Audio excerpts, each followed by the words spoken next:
SaaS founders, most books about entrepreneurship and getting your first 100 users are generic and a waste of time, but these aren't. Give me the next 5 minutes and I will show you exactly how to execute on the concepts in the best, most actionable business books for SaaS entrepreneurs. Hey, my name is Jean-Michel and I help SaaS founders unlock product growth using a scientific approach to advertising. Leveraging 20 plus years of experience, I've created the massive feedback method so that CEOs and founders can grow and scale faster and make a bigger impact with their products. Most books about business are filled with theory. And if you are pre-product market fit and you're looking to market your SaaS business, you don't need more theory. You need market feedback. And I want to talk about my favorite resources and give you exactly what the next steps are to get user acquisition rolling for your SaaS business. If you haven't seen them already, I love the Strategizer series of books. The Write It by Alberto. He's one of the early directors of engineering at Google and one of their instigators for new developments, for new ideas, new business models. He has a great book called The Write It. How do you know you're building the right it? And one core concept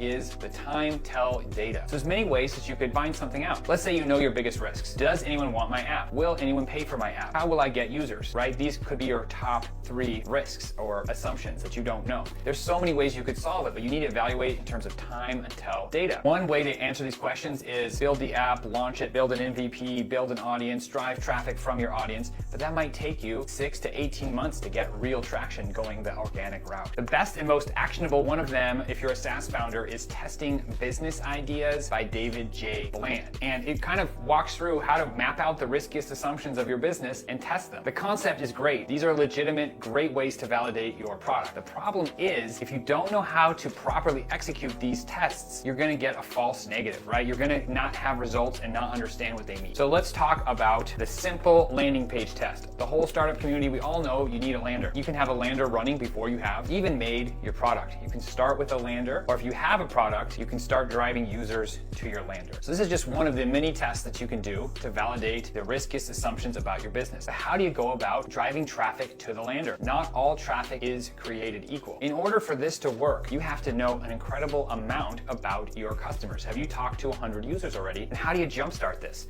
How do you jumpstart talking to hundreds of users before you have an audience, before you have buyers? Taking this book as an example, you can use paid traffic to drive visitors to your landing page. And let's go about how do you jumpstart the process? How do you figure out what would be the right material for an ad to drive the right traffic to properly validate? Because let's face it, if you have the wrong ad and you don't have users yet, you might just spend way too much for the test to be feasible if you're bootstrapped, or you'll be inefficient if you're VC funded, or you get great prices, but you're driving curious people. You're driving traffic that was never going to buy in the first place. All of these will give you the wrong answer from your test. You created an invalid test. So let's go to the whiteboard and I'll show you how to do it right.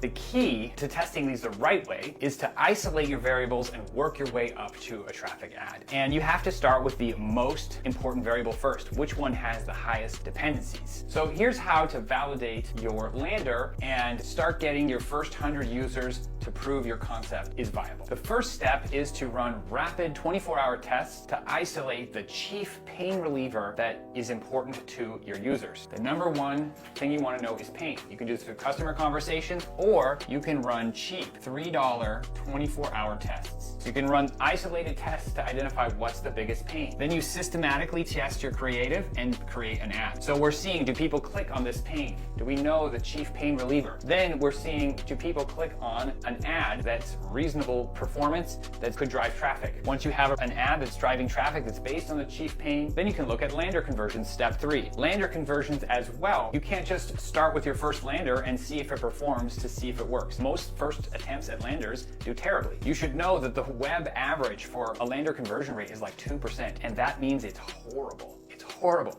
So if you're modeling on like you like this brand or you think this one looks good and you're just getting started, or you pay a designer, chances are that lander will fail. That means you've completely invalidated all this work. If you're trying to see the lander performance and you put a terrible lander in front of people, it won't work. So just looking good is not good enough of a test. So what we need to do is optimize the lander. There's a process to do this as well. So when you have a valid lander, then you can start seeing, okay, what does it cost to get a user? And you can start getting your first 100 users and start looking at the, am I getting opt-ins? And basically everything has a cost. And the question isn't like, can you get users? Anyone can get users if they throw money at it, right? This is what a lot of venture capital based companies do, is they just start tossing money in and figure it out later. If you're bootstrapped, that's not really a viable option. So the real question isn't, can you get 100 users? The question is, can I get users at a reasonable price, given the value of your solution? And if you have this metric, you're able to see, all right, look, I know that I could get users with a 2-month break even. I know that I could get users with a 1-month break even and be cash flow positive. So those are the kind of questions you're trying to see if you can do, even with a wait list, even if the app doesn't exist. The point I want to make here is that there are a lot of issues that could kill your test and basically make it invalid. If you want a checklist of the top 10 issues that would invalidate your test so that you can start getting your first 100 users, comment checklist below and I'll give it to you just for watching this video. And that's going to give you everything you need to rapidly get product market validation that you know your app is desirable. So you can validate the desirability. I'll give you the checklist just for watching this video. There's no opt-in. And with that, in 24 hours, you could start running these tests and get to product market fit faster.